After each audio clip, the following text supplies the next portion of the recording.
All right, so get this ready to dive deep today because we are going Into into a chapter from Ryan Moran's book on, well, yeah. building $1 million business. And this is seriously one of those $1 million million idea. dollar ideas, light bulb moments that I think could completely change Light how bulb. people approach business. Yeah, you know what's so interesting about Moran's approach? What's that? Is that he flips the script Oh, on how we usually think about starting a business. yeah. Most of us, we start with a product idea. Mm-hmm. We think, okay, I got this amazing thing. Right. Now, how do I sell it? Oh, yeah. I'm totally guilty of that myself. Yeah. So what does he suggest instead? Well, he says the real secret weapon is choosing the right customer first. Okay. Not just any customer, but the perfect customer for what you're offering.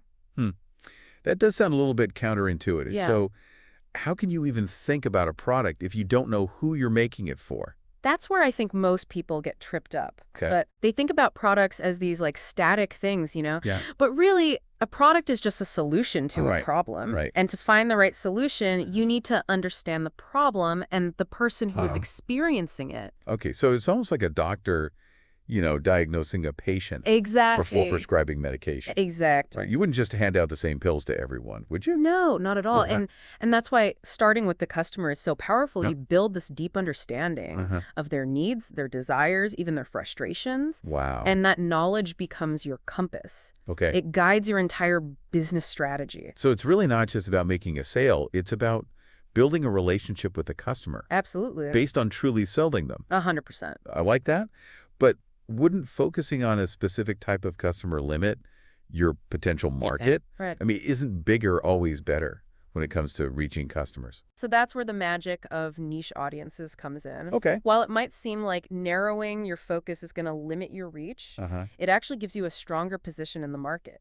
Think about it this way. If you try to be everything to everyone, Okay. your message gets diluted. Oh, I see. So it's like trying to yell over a crowd at a concert. Exactly. No one can really hear what you're saying. No one can hear you. But if you're talking directly to someone, Right. then your message is clear. It's impactful. It's impactful. I like that. Okay. When you have a niche focus, Yeah. you face less competition, Okay. which makes it easier to stand out and build authority. Makes sense. You become the go-to expert for that specific group. Gotcha. And they're more likely to trust your recommendations and become loyal customers. So it's about quality over quantity. Exactly. You're not just casting a wide net and hoping for the best. Nope. You're building a dedicated following who truly values what you offer. 100%. Do you have any specific examples of this from the book? Yeah, so Moran talks about this fitness enthusiast Okay. who created this line of resistance bands specifically for women. Okay. And so instead of trying to compete with like the big fitness brands, Right. she focused on a very specific need within a larger market Right. by understanding the unique challenges that women face with traditional resistance bands. Uh-huh. She was able to create a product that resonated deeply with her target audience. I see. So instead of being lost in the sea of generic fitness products, Right. she became the go-to solution for women looking for that specific type of workout equipment. Exactly. Okay. So I'm convinced choosing the right customer is key. It is. But how do we actually find our ideal customer? Okay. Where do we even begin? Well, Moran provides a really practical framework for this. Okay. He says to start by looking inward. Okay. Think about the groups that you're already a part of. Uh-huh. What communities do you belong to? What are your hobbies?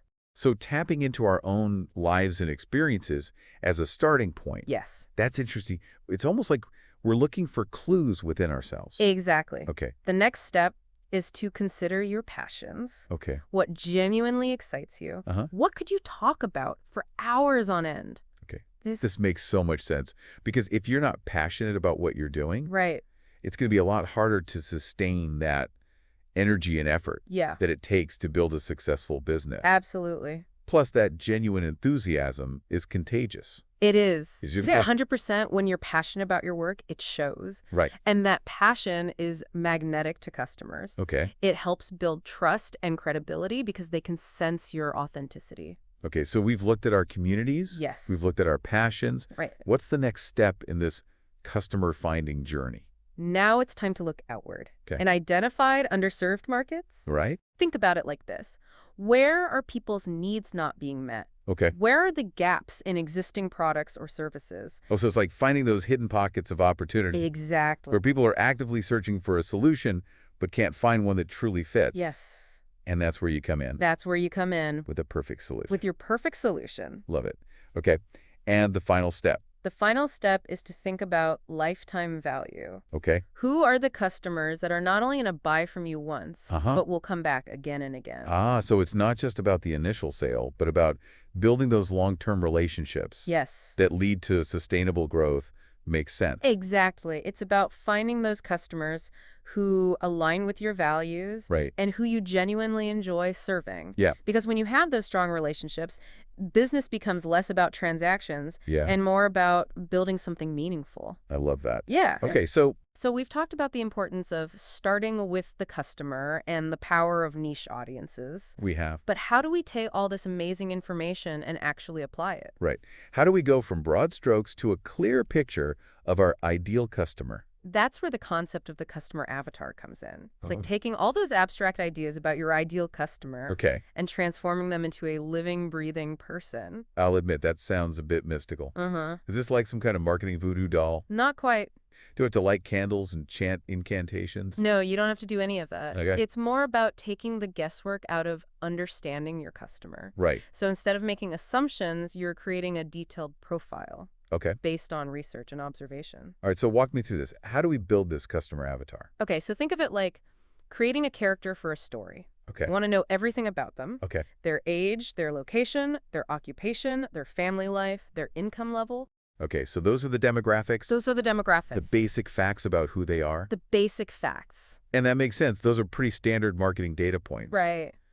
But I'm guessing the customer avatar goes a bit deeper than that. It does. You want to dig into their psychographics. Psychographics. What are their interests? Okay. What are their values? What are their hobbies? What kind of lifestyle do they lead? So we're really getting into their heads, understanding what motivates them, Yes. what makes them tick. That's fascinating. Exactly. And you go even further Oh. by considering their pain points. Pain points. What problems are they facing in their lives that your product or service can help solve? So this is starting to feel less like marketing and more like detective work. It kind of A is. little bit. You're gathering clues Yeah. to understand your customer on a deeper level. Right. And once you have that understanding, Yeah. you can tailor your message and your offering Okay. to resonate specifically with them. So if I'm creating a customer avatar for someone who, say, loves outdoor adventure, Okay. I wouldn't just talk about the features of my product. Right. I would talk about how it enhances their experience in nature. Exactly. You're speaking their language. Yes. You're addressing their specific desires and motivations. I like it. And that's what makes your marketing truly effective. So it's not just about demographics. It's about understanding the whole person. It is. I like that. And don't forget their buying behavior. Yes, buying behavior is important. Where do they shop? What influences their purchasing decisions? Exactly. Like, are they swayed by online reviews, social media recommendations? All of that? So we're taking into account their habits and preferences as consumers. Yes. Do they prefer convenience, or are they willing to invest time in researching the best option? Right. All those things. All those things. By understanding how they make buying decisions, you can create a seamless experience Exactly. that meets their needs at every stage of the customer journey. 100%. Okay, this is it's like creating a blueprint It is a blueprint. for connecting with your ideal customer on every level. Exactly. And that's what it is. It's a roadmap for building a business that truly resonates Okay. with the people you're meant to serve. I have to be honest, though. Okay. All this talk about ideal customers and niche markets, Uh-huh. it sounds great in theory, Okay. but how do I know I'm choosing the right niche in the first place? Okay. What if I get it wrong? That's a valid concern. Right. And luckily, Moran doesn't just leave us hanging with a bunch of high-level concepts. Okay, good. He provides some really practical advice on how to test your niche Okay. before you go all in. All right, so it's like taking the car for a test drive Exactly. before you commit to buying it. 100%. I like that. Oh, one of the most powerful tools he suggests is keyword research. Keyword research. This helps you understand what people are actually searching for online. So if I think there's a market for, say, handmade dog sweaters for Chihuahuas, Okay. I can actually see if people are searching for those terms online. Yes, and not only can you see if people are searching for those terms, Uh-huh. but you can also get a sense of how competitive that market is. That's brilliant. So if there are a million sites already selling Chihuahua sweaters, Right. I might need to refine my niche a little bit. Yeah. Maybe focus on organic, sustainable sweaters for eco-conscious Chihuahua owners. That's a great example of how to refine your niche based on keyword research. Perfect. Okay, and another way to test your niche is by analyzing your competitors. Competitor analysis, Okay, yes. so see what others are doing, what's working, and where there might be gaps in the market. Exactly. Don't just copy what they're doing, Right. but look for opportunities to differentiate yourself. Okay. What are they doing? Well, what could they be doing better? This is making me want to grab a notebook and start taking notes. And the most important thing, don't forget to engage with your target audience directly. Oh, okay. Talk to them, ask questions, get their feedback. Right, because real-world feedback is invaluable. It is invaluable. You can create surveys, run polls on social media, or even just have conversations with people in your target market. Yes. Find out what their pain points are, what solutions they're looking for, and what they think of your ideas. Exactly. Okay, this is all starting to feel much more tangible and actionable. Good. Like we've gone from this fuzzy picture Yeah. to this high-definition image of our ideal customer. Yes. But I'm guessing there are some common pitfalls to avoid along the way. You're absolutely right. Even with the best intentions and Uh-huh. all the right tools, it's easy to fall into some common traps. Okay, so let's talk about those. Okay. What are some of the things that we should be watching out for? One of the biggest mistakes people make is trying to be everything to everyone. Okay. They think a wider net will catch more fish. Yeah. But in reality, it just dilutes your message. Right. It makes it harder to connect with anyone on a meaningful level. So it's back to that idea of niche focus. Don't try to please everyone. Don't try to please everyone. Gotcha. And another common mistake is chasing fleeting trends. Oh, yeah. Chasing trends is a big one. It might seem tempting to jump on the latest bandwagon, Uh-huh. but if your business is built on something that's going to disappear in a few months, Right. it's not going to be sustainable. It's not going to last. So focus on solving real problems, not just capitalizing on what's trendy at the moment. Exactly. Okay. Anything else to watch out for? This one might seem obvious, Okay. but you'd be surprised how many people forget this. Okay, what is it? Listen to your customers. Wait, you mean actually listen to what they're saying? Yes, you can have the greatest idea in the world, Uh-huh. but if it doesn't actually solve a problem for your target audience, Okay. or it doesn't meet their needs in a way that resonates with them, Right. it's not going to succeed. It's like that saying, you have two ears and one mouth for a reason. Exactly. Sometimes we need to stop talking Yes. and really listen to what our customers are trying to tell us. 100% building a successful business is an ongoing process Yeah. of learning, adapting, and refining. Right. And the best way to learn Yeah. is by listening to the people you're trying to serve. This has been an incredible conversation. We've gone from this vague idea Yeah. of starting with the customer Uh-huh. to this concrete framework for finding and connecting Right. with our ideal audience. Yes.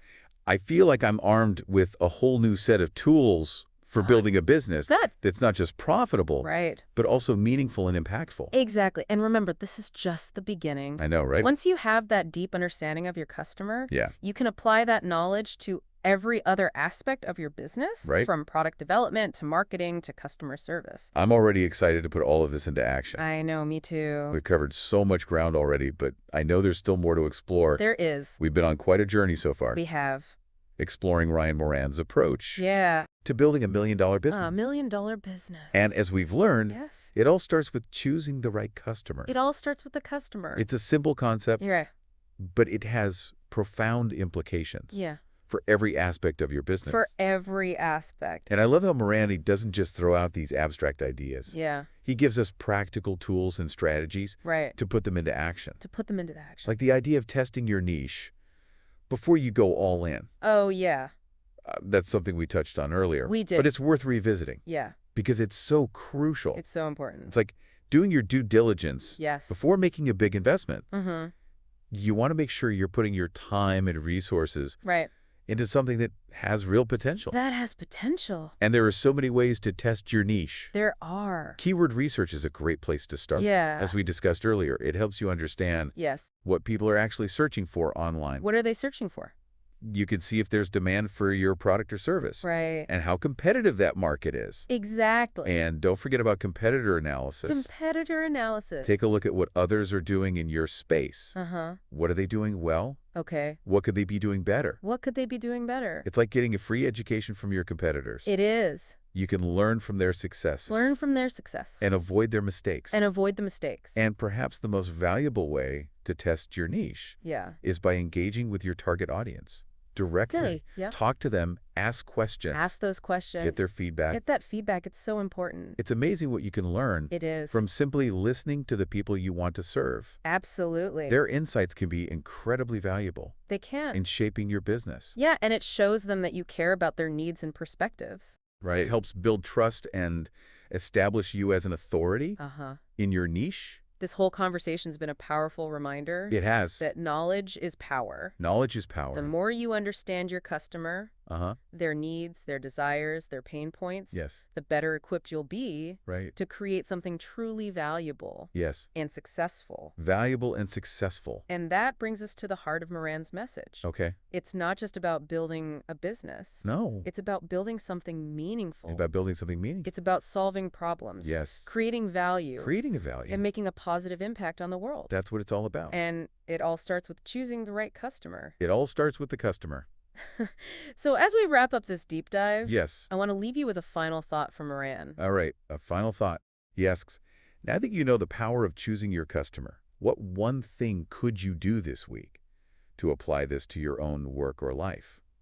That's a good question. It's a powerful question It is. that challenges us to take action. To take action. It could be something small, like identifying a community you belong to that you could potentially serve, Uh-huh. or it could be something bigger, Okay. like brainstorming a list of problems you're passionate about solving. Yeah. The key is to start somewhere. Start somewhere. Take that first step Take that first step. towards building something meaningful and impactful. Meaningful and impactful. Remember, it all starts with the customer. It all starts with the customer. Thank you for joining us on this deep dive into Yes. Ryan Moran's strategies Strategies. for building $1 million business. $1 million business. We hope you've gained some valuable insights We that do. you can apply to your own entrepreneurial journey. Your own journey. Until next time, keep exploring, Keep keep exploring. learning, and keep diving deep. And we'll keep diving deep with you. We've been on quite the journey today. Yeah, we have. Exploring Ryan Moran's approach to building $1 million business. $1 million business, yeah. As we've learned, it all starts It all starts. with choosing the right customer. It does. It's a simple concept, Right. but it has huge implications for every aspect of your business. Yeah, and I love how Moran doesn't just give us these abstract ideas. He gives us practical tools. He does. He gives us tools. Strategies we can use. Strategies. Yeah, to put all these ideas into action. Yeah, exactly. Like the idea of testing your niche Right. Testing your niche. before you go all in. Yeah, before you go all in. Which is something we touched on earlier, but You did, yeah. it's so important. It's worth revisiting. It's worth revisiting. It's like doing your due diligence before you make a big investment. Mm-hmm. You want to make sure you're putting your time and your resources Right. into something that has real potential. Absolutely. Yeah. And there's so many ways to do that. So many ways. Keyword research is a great place to start. Keyword research. Yeah. As we discussed earlier, Mhm. it helps you understand Right. what people are actually searching for. What are people searching for? Online, you can see if there's demand for your product or service and how competitive that market is. Exactly. How competitive is that market? And then there's competitor analysis as well. Competitor analysis. Love it. So take a look at what others are doing in your space. What are they doing well? What could they be doing better? What can they do better? Yeah. It's like getting a free education from your competitors. You're getting a free education. You learn from their successes and avoid their mistakes. Avoid those mistakes. And perhaps the most valuable way to test your niche is by engaging with your target audience. Yes. Directly talk to them. Ask them questions. Ask questions. Yeah. Get their feedback. That feedback's so important. It's amazing what you can learn It is. by simply listening to the people you want to serve.